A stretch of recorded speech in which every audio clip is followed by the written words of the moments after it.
On a quiet June morning in Millstone Ridge, Eli Garrett steps onto the porch with coffee in hand, and spots a red violation slip nailed to his father's brand new cedar fence. He blinked once, then leaned in closer, steam from his mug swirling toward the note like it, too, was curious. It was printed on glossy cardstock, bright as a stop sign, the word violation shrieking from the top in bold Comic Sans. A faded rubber stamp that read HOA NBC sat in the corner, half smudged. Underneath was a list of infraction codes, all blank except one: fence exceeds aesthetic threshold. Eli tilted his head and muttered, "What in the—" The morning was otherwise still.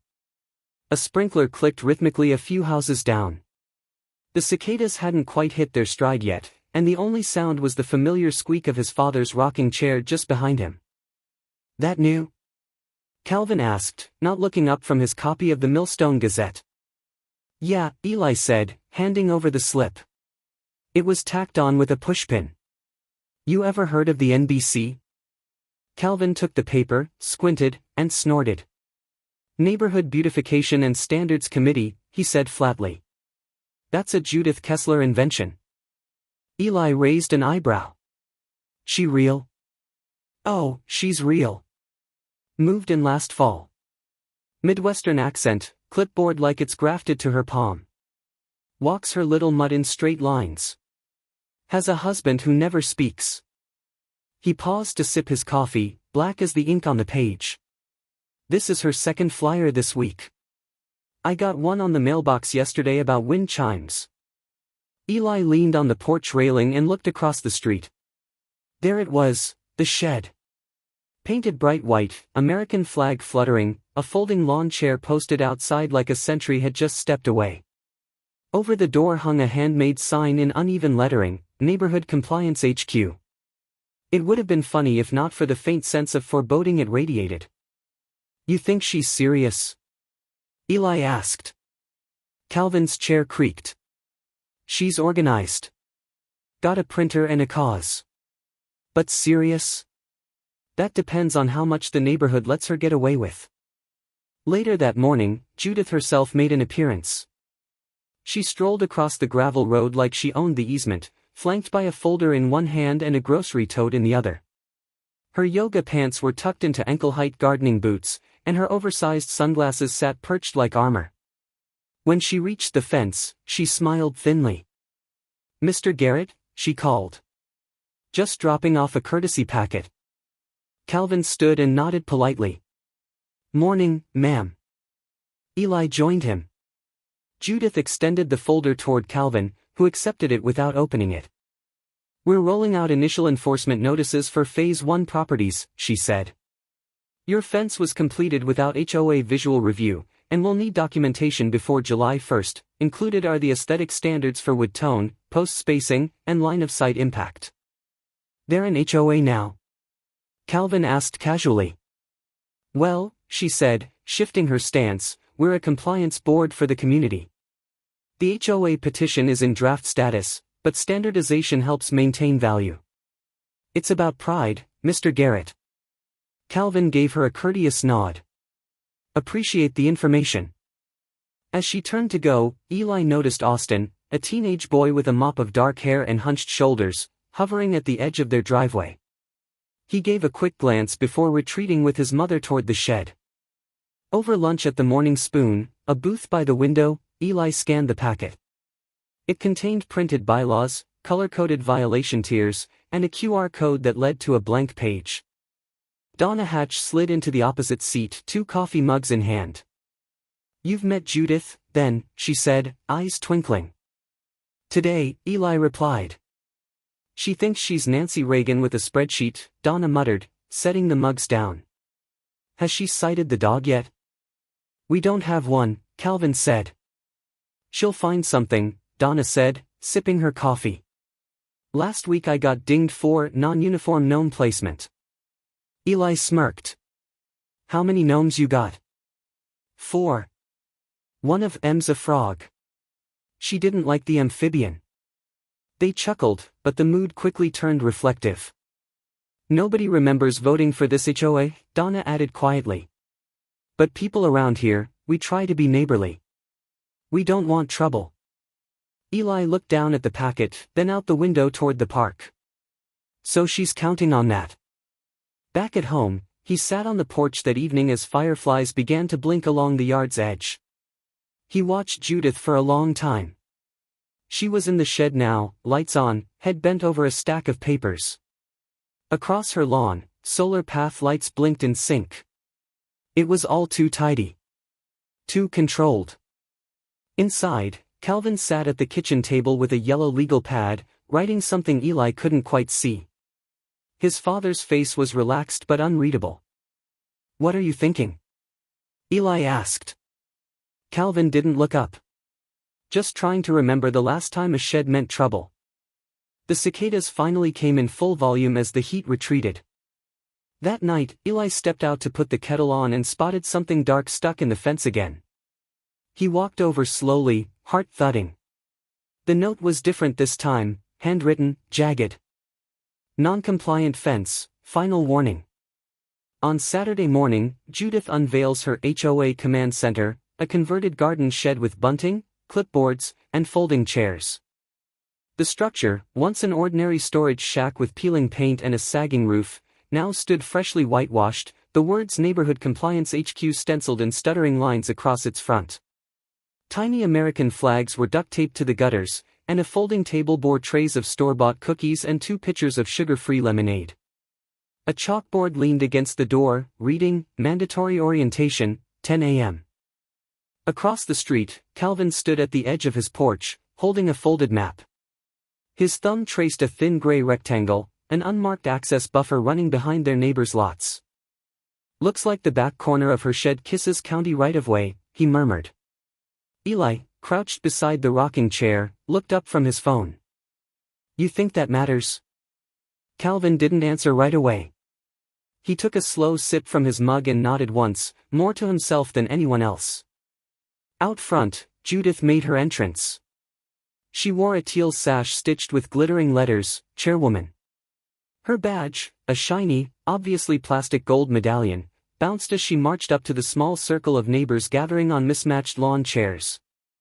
Austin trailed behind her, arms full of folders, face tight with something between concentration and discomfort. "Welcome, neighbors," Judith called, voice too loud for the small crowd. "This is a proud day for community structure and order. The Ridge is back on track." Eli stepped closer but stayed just off the sidewalk, phone in hand. He tilted it low, angling the camera without drawing attention.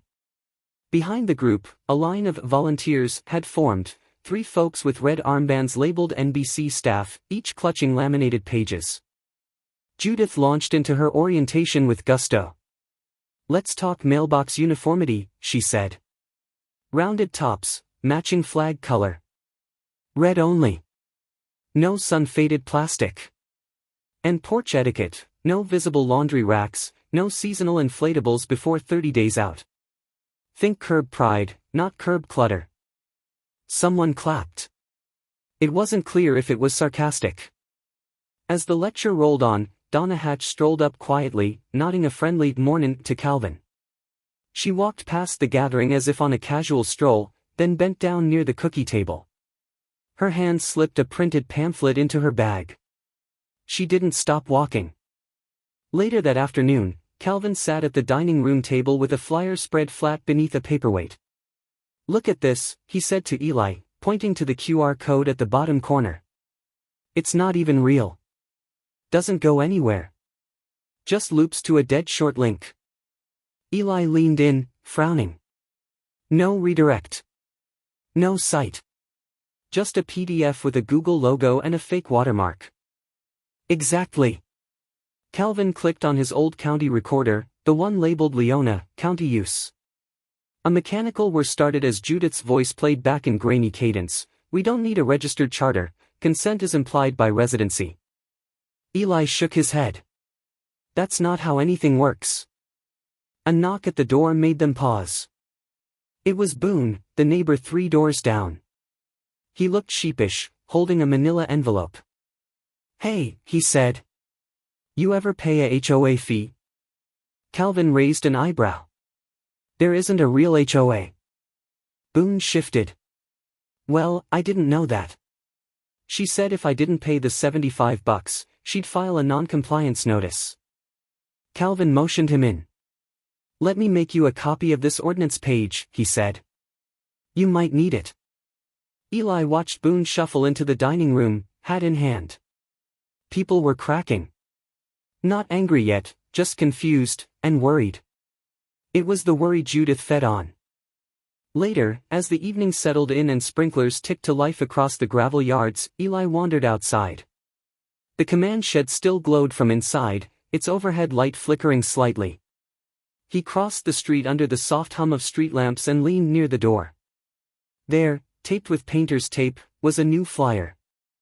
HOA inspection scheduled. Compliance mandatory. He stared at it for a long time, then peeled it off and folded it neatly into his pocket. Back home, he found Calvin at the kitchen counter, sorting papers into a labeled file. What's that one? Eli asked. Calvin slid a tab into place. It read, Unauthorized Governance. That's what this is, he said. A fantasy with stationary and empty threats. But fantasy doesn't mean harmless. Eli nodded, watching the porch light flicker. Across the street, the shed light blinked twice before going dark. That night, just after midnight, Eli heard a soft knock at the front screen. He opened the door to find Austin standing there, shoulders hunched, hoodie half-zipped. She's not gonna stop, the boy whispered. Not unless someone makes her.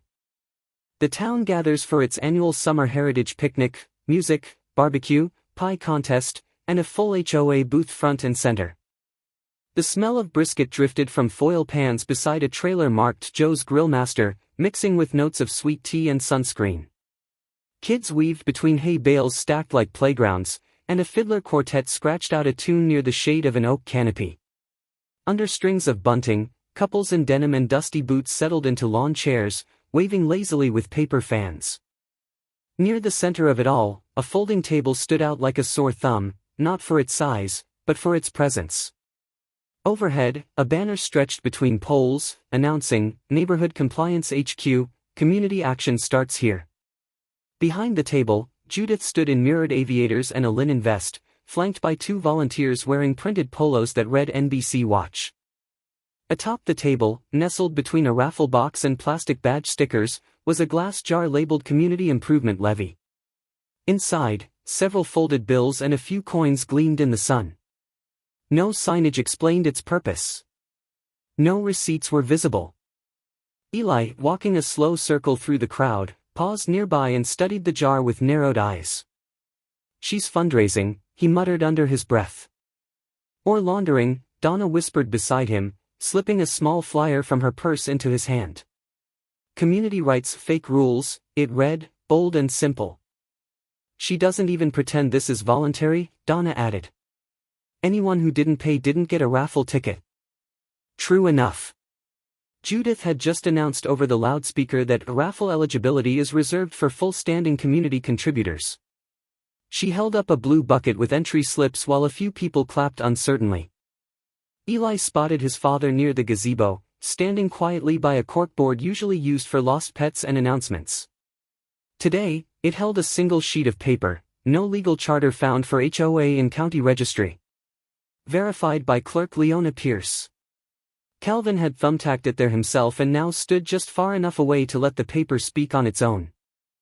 As Judith continued announcing new compliance initiatives, Eli drifted over to a folding bench where Mr. Ramos and Ms. Boone sat sipping iced tea. Both were in their 70s, both wore hats that had seen years of sun. She got me for a lawn gnome, Ramos grumbled. Said it was unauthorized ornamentation. Paid $40 just to stop the letters. Ms. Boone nodded. I paid $60. Didn't want trouble with my grandkids coming. Eli's jaw tightened.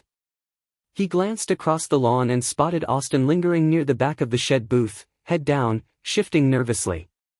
When Eli approached, Austin looked up, eyes shadowed. She's not gonna stop, the teen said without preamble. Then he reached into his backpack and pulled out a small flash drive, wrapped in tissue. What is this? Eli asked. Camera feed from inside the shed. Audio too. She doesn't know the laptop auto records. Eli slipped it into his pocket without another word. As the sun rose high and the pie contest got underway, Donna moved through the crowd, collecting signatures for a petition calling for an HOA audit. She wore a straw hat and a smile, but her tone was brisk. Just a signature. You deserve to know where your money went. The line at Judith's booth thinned. Fewer neighbors lingered. Some turned to talk among themselves. A few murmured about receipts, about bylaws, about who had actually approved any of this. Near the grill, Calvin picked up a small wooden plaque from a folding chair where Mr. Boone had left it. It was a Vietnam service medal, mounted on oak, with a small brass nameplate. He said to give you that, Donna said from behind. Said you're fighting a quieter war, but no less stubborn. Calvin chuckled softly and placed it carefully back on the seat. Then, at 3:12 p.m., Judith stepped up to the park mic to announce the raffle winner, and walked straight into a verbal ambush. Calvin, stepping forward slowly, voice level and clear, asked, "Where exactly did the $4,700 in improvement fees go, Judith?" The mic picked it up perfectly. A hush rippled across the grass. Judith's eyes widened behind her aviators. "Excuse me?" "The funds," Calvin said again. "You've collected nearly $5,000 in 6 weeks. Where's the ledger? The vote? The authorization?" Judith's voice cracked as she began a defensive rant about structural revitalization and mandated equity, but the momentum had shifted. Even her staffers looked uneasy. Behind the lemonade booth, Deputy Harlan appeared with a clipboard, calm as ever. "Judith Kessler," he called over the crowd. "I have a notice for you from the county." Inside the Millstone County office, Calvin hands over a folder labeled Unauthorized Governance to Clerk Leona Pierce with a quiet, "Time we had this looked at." The building smelled faintly of lemon polish and old paper. Ceiling fans turned lazily above wooden benches, and behind the front counter, a row of framed county fair ribbons added a splash of color to the otherwise beige walls. A clock ticked loudly in the quiet. Leona Pierce, hunched slightly over a computer monitor, looked up from her keyboard and smiled at the familiar voice. "Well now," she said, taking the folder with both hands. "That's not a label I've seen in a while." Calvin offered a small nod. "Might be time we dust it off." She opened the cover, lips tightening as she scanned the first few pages. "Judith Kessler, Neighborhood Beautification Committee," she read aloud, then tapped the top line. "This header means nothing. No recorded charter. No tax filing. No district registration. Unofficial HOA," Calvin confirmed. "Worse," she said, flipping another page. "Impersonation. And if this shed is on the public buffer, that's encroachment." Eli stood a few feet back, holding his phone loosely. He watched as his father pulled out an aerial map, unfolded carefully like a worn treasure. "She built the shed right up to the fence," Calvin said, pointing. "But this line? That's a designated utility easement." Leona adjusted her glasses, peering down. "If your overlay's right, she's 2 feet into public land." "It's right," Calvin replied. "I walked it. Twice." They stood in silence for a moment, a current of shared experience running quietly beneath the conversation. Leona had worked through 6 mayors and 2 boundary disputes. Calvin had outlasted them all on the zoning board. Leona finally closed the folder. "Leave this with me. I'll verify zoning and ownership records. But if it checks out, she loses her throne," Eli finished. Calvin didn't smile, but his eyes held a flicker of something resolute. Back home, the sun cast long shadows across the porch. A weather radio buzzed softly behind the screen door, its voice low and mechanical. "Severe weather warning, eastern counties, strong winds possible overnight." Donna arrived just as the last light fell behind the trees, a square tin in her hands. "Brought lemon bars," she said. "Your mother's recipe, or close enough." Calvin took the tin with both hands. "She'd have told you they were too sweet, then eaten 3." Donna chuckled and sat down on the rocker beside Eli. 3 more neighbors stopped me today, she said. Said they got slips, violations for mailbox tilt and inconsistent lawn tone. Color? Eli asked. No, Donna said. Tone. As in, one side looked more cheerful than the other. Calvin shook his head slowly and opened a drawer beneath the porch table. Inside was a growing stack of documents, scanned flyers, annotated letters, blurry screenshots of badge-wearing volunteers. Eli added the newest one, dated that morning. It read, "Failure to display seasonal decor may result in civic diminishment." They're getting bolder, Eli said. They're getting desperate, Calvin replied. The next morning, Eli paced the edge of the sidewalk, phone in hand, video recording the shed from multiple angles. He traced the line of spray-painted dots Judith had added along the edge of her lawn, a visual claim to territory that wasn't hers. 22 feet, Eli muttered. Easement's supposed to start at 20. She's over by 2. That evening, as the temperature dropped and the cicadas quieted, neighbors began appearing one by one. They brought wrinkled flyers, screenshots of Venmo requests, and even a photo of a garden gnome tagged with non-compliant posture. On the porch, Calvin listened patiently, nodding, marking names in a small notebook. He asked gentle questions, clarified dates, jotted notes about who had paid and why. When the last visitor left and the porch light dimmed, he leaned back and exhaled slowly. The weather radio spoke again, wind gusts expected to increase after midnight. It wasn't clear whether the report referred to weather or something else. The call from Leona came just before lunch the next day. Calvin picked up on the second ring, holding the phone to his ear without a word. Confirmed, she said. That shed's on buffer land. No registered HOA. Everything she's issued is legally void. He closed his eyes for a moment. What are my options? Well, she said, tone matter of fact, you could file for eminent domain if the structure obstructs or misuses public land. There was a pause. Thanks, Leona. Calvin hung up, walked out to the porch, and sat slowly in the rocker.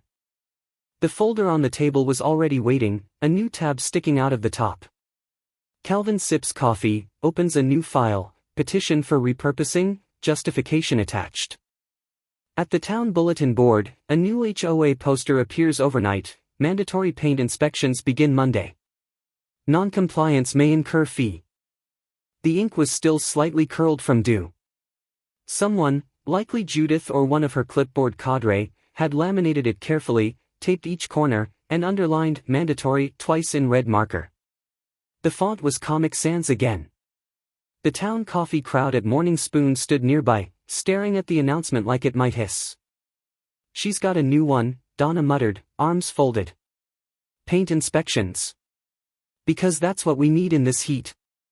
She's daring the town to call her bluff, Eli replied, pulling out his phone and snapping a photo.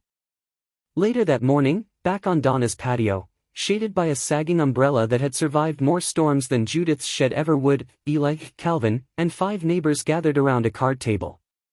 Printed flyers, emails, screenshots, and sticky notes littered the surface like evidence in a courtroom. She fined me $20 for insufficient flagpole angle, Mr. Ramos said. Didn't even own a flagpole. Austin sat quietly at the edge of the group, flipping through his mother's spreadsheet. At last, he slid a printed copy toward Eli. It's everyone who's paid, he said. Names, Venmo tags. No receipts. No trail. And this, he tapped a highlighted cell, is the Home Depot charge. That's the shed. There was a moment of silence. She used fake dues to build her throne, Donna said finally. Then we take it down, Calvin added. That night, the garret porch turned into a kind of quiet operations base. The folding card table returned, covered in labeled folders and manila envelopes. Calvin, ever precise, arranged everything by date, category, and impact. Donna stopped by after dinner, wearing a button Eli hadn't noticed before. I survived the HOA. He chuckled. You made that? 3 more in the trunk, she grinned. You want one? By Saturday, the picnic tent from the July celebration had been repurposed. It stood now in front of the command shed, solar lights strung haphazardly around its frame. Judith had declared the event a Compliance Appreciation Assembly. A printed banner read, "Honor through Order." Judith took center stage, flanked by her usual assistants. Her aviators reflected the afternoon sun, and her clipboard thudded against her hip with each exaggerated step. In her hand was a microphone borrowed from the town rec center. "We are gathered," she began, "to recognize the importance of neighborhood cohesion. Starting Monday, we will begin coordinated inspections, paint, porch decor, utility access." Behind the crowd, a quiet ripple passed through the folding chairs. People were whispering now, passing small copies of the petition Donna had printed. The words "public repurposing of parcel #17B" appeared in bold at the top. Eli stood beside the tent's edge, holding a fresh packet of signatures. He nodded toward Calvin, who was shaking hands with Mr. Boone, then tucking one more form into the evidence folder. At 3 p.m., a white SUV pulled up and parked just outside the circle. The door opened, and Deputy Harlan stepped out, clipboard in hand. He approached calmly, eyes scanning the tent, the crowd, the makeshift command banner swaying in the heat. Judith continued talking, unaware, until he reached her side. "Miss Kessler," he said, voice just loud enough to carry. She paused, one eyebrow raised behind her mirrored glasses. "I have an envelope for you," Harlan said. "From the county." Judith accepted it with a tight smile, opening the flaps slowly. Her eyes darted across the first paragraph, then again, slower. Her lips parted slightly. "The county ruling," Harlan added, "states that your structure sits on public buffer land. It's now designated for municipal repurposing under Title 14. The crowd rustled, chairs scraping, whispers blooming like prairie fire. Judith turned pale and collapses into a plastic chair. Donna mutters, "And that's how it ends." At 7:03 a.m., a county-licensed demolition truck backs into Judith's yard. The beep echoes down Millstone Ridge. The mechanical chirps broke the usual morning quiet like a rooster with a bullhorn. Sparrows scattered from the gutter line as the truck eased past Judith's white mailbox, tires crunching over the edge of her perfectly lined gravel. Its yellow hazard lights blinked rhythmically, warning the world that something final was about to happen. Across the street, Calvin Garrett stood on his porch, steam curling from his coffee cup. His shirt read, in bold block letters, "Retired but still watching." He didn't wave, didn't gloat, just smiled faintly, eyes on the shed. The early August sun filtered through the pecan trees, painting stripes on the sidewalk. A group of kids coasted past on bikes, slowing as they reached the edge of the lot. One of them whispered, "They're really doing it," before pushing off again, trailing curiosity and dust behind him. Eli jogged down the steps with a tablet in one hand and a notepad in the other. He greeted the demolition foreman, a tall man with a wide-brimmed hat and clipboard, and pointed out the shed's footprint in relation to the spray-painted utility lines. "Start with the signage," the foreman instructed, and two workers approached the front with drills. The banner, Neighborhood Compliance HQ, came down first, its zip ties snipped clean. Then the solar light, bunting, and faux badge plaque followed. Judith watched from her front window, barely visible behind pale green curtains. She made no move to step outside. Leona Pierce arrived just after 7:30, county badge clipped to her cardigan. Calvin met her at the sidewalk with a folder under one arm. "All receipts, notes, signed petitions, photographic logs," he said, handing it over. Leona tucked the folder into her case. "You cataloged it better than we would have," she said. "I had practice," Calvin replied. "Spent a decade doing zoning reports." Nearby, Donna, Mr. Ramos, and Ms. Boone had unfolded lawn chairs onto a patch of shade at the edge of Calvin's yard. They sat quietly, cups of coffee in hand, sharing glances as each wooden panel of the shed came down. "I told you she'd fold," Ramos said. "No," Donna replied, "she splintered." The workers moved efficiently, unscrewing the metal roof, disassembling frame walls one by one. Nothing was smashed. Nothing thrown. Everything documented, sorted, stacked. It was, as Leona noted, the politest demolition this town's ever seen. By late morning, only the slab remained. The last panel, painted with the HOA logo, was loaded into the truck bed. As the foreman gave a final nod, the sheriff's office deputy approached with a rolled sign. He planted it in the soil at the front corner of the lot. Community buffer, public use only. People clapped softly. No cheers, no fireworks, just the sound of quiet, relieved agreement. Judith never opened the door. But Eli noticed her shadow shift once behind the curtain, a slow step backward into her house. Leona lingered a few minutes longer. Calvin brought out a small mason jar, its label faded but legible. "Peach preserves," he said, offering it to her. "Same kind my wife used to make." Leona took it gently. "Thanks for backing logic," she said. "That's the only thing I trust long-term," Calvin answered. That afternoon, neighbors returned. Some brought folding chairs and pitchers of sweet tea. Others just came to see the empty lot, now quiet and clean. Someone set a small flower pot where the shed had stood, petunias, purple and white. As the sky dimmed, Eli checked the mailbox on his way inside. Bills, a coupon for tires, and one extra slip stuck to the side.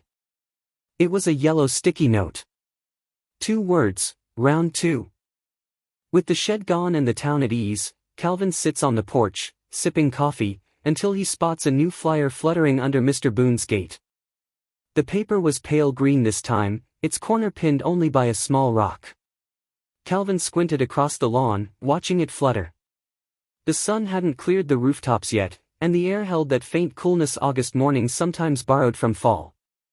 He set his mug down on the railing, rose from his chair, and crossed the street. The flyer read, "Notice, yard audit pending, compliance measures may apply. HOA Oversight Committee, TBD." There was no logo. No signature. No address. Just like that, the quiet cracked. Back on the porch, Eli sat with his laptop open, reviewing the last 2 nights of motion-triggered porch camera footage. Donna's voice echoed faintly from the sidewalk where she was setting up beanbags and orange cones for Sunday yard games. "Don't trust still air," she said, arranging lawn chairs in a half-circle. "Quiet isn't always a good thing, just ask tornado season." Eli frowned at the screen. A time-stamped clip showed a shadowy figure passing near their mailbox. They walked briskly, paused, and reached into a shoulder bag. The resolution blurred the face, but the build was familiar. Calvin returned and handed Eli the flyer. "New font," he said.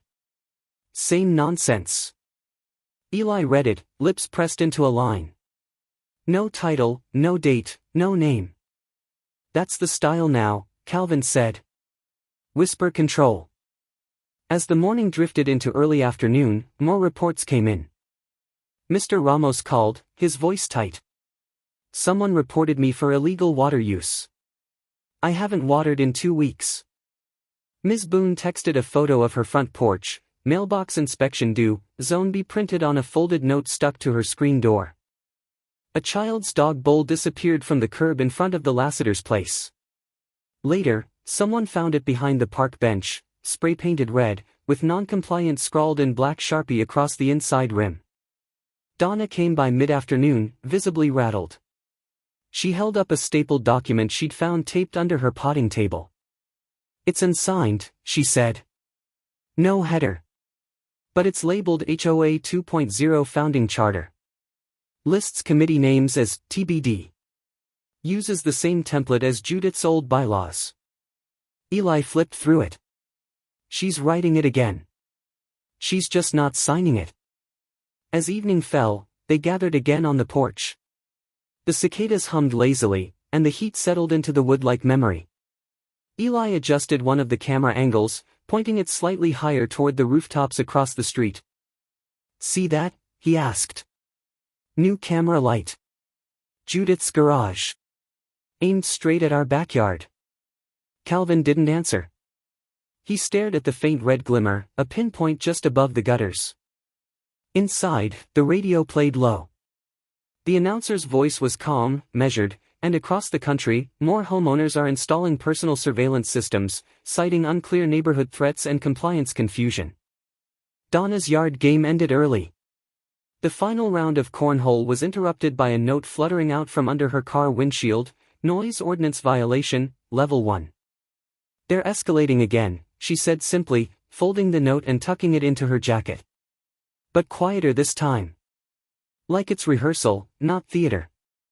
Just after 9, the porch lights flickered once, then settled. Calvin opened a new folder labeled Incidents, HOA 2.0, and began jotting down times, names, observations. At 11:30, they turned in. Eli set the cameras to night mode and left a notepad by the door. That night, Calvin sat up briefly, woken by a sharp breeze. He stepped out quietly, coffee mug still warm in his palm. The neighborhood was silent. But then he saw it. That night, Calvin spots someone in pink sneakers jogging past the mailbox. It's 4:12 a.m. Labor Day morning. A petition appears on the Garrett porch, signed by 16 neighbors, asking Calvin to lead the official HOA, this time, for real. It was tucked inside a vanilla envelope, sealed with blue tape and laid gently on the wicker table beside Calvin's coffee. The paper inside was crisp, names printed and signed in pen and pencil, some neat, others scribbled, all hopeful. Calvin stared at it for a long moment before picking it up. He didn't open it immediately. Instead, he took a slow sip from his mug and let the morning settle in around him. The breeze carried the scent of cut grass and someone's breakfast bacon. From across the street, kids on bikes circled the cul-de-sac before darting toward the school bus stop, first day back after summer. Eli emerged from the house with his own cup and spotted the envelope in his father's lap. "Something serious?" Calvin lifted the petition just slightly, then set it down again. 16 signatures, he said. "Asking me to take charge." Eli raised an eyebrow. "You gonna?" His father didn't answer. Just looked out across the yard, where shadows of the old shed had long since faded into new grass. "You told me back in June you came here to retire, not to lead anything again," Eli reminded him. "That was before clipboard politics turned into public policy," Calvin replied. Later that morning, Eli walked to the park with a thermos and a half-hearted idea to sketch. The sign at the front gate had been changed: Garrett Commons, a community park. Someone had tied ribbons to the posts. On the new bench near the flower bed, a brass plaque gleamed: "In quiet strength, we rebuilt." At the library basement that afternoon, the chairs were rearranged into a neat circle. Donna stood at a folding table with a clipboard and homemade name tags. Her button today read HOA, this time for real. "Welcome," she said cheerfully as neighbors filed in. "Let's keep it simple and open." There were no laminated flyers. No fake seals. Just a large whiteboard and coffee in mismatched mugs. The vote passed quickly: yes to transparency rules, yes to rotating leadership, yes to term limits and public accounting. Eli noted it all on a shared document projected on the wall. Austin sat near the back, his hoodie sleeves pushed up, eyes steady. "We could use you on the committee," Donna said to him after the meeting. He shook his head. "No title. I just want to help make things right." Outside, the air was cooling, wind sliding through the early turning trees. A few neighbors gathered on the front steps to share deviled eggs and apple pie. Calvin accepted a slice but didn't linger. He walked to the truck, opened the driver's side door, and froze.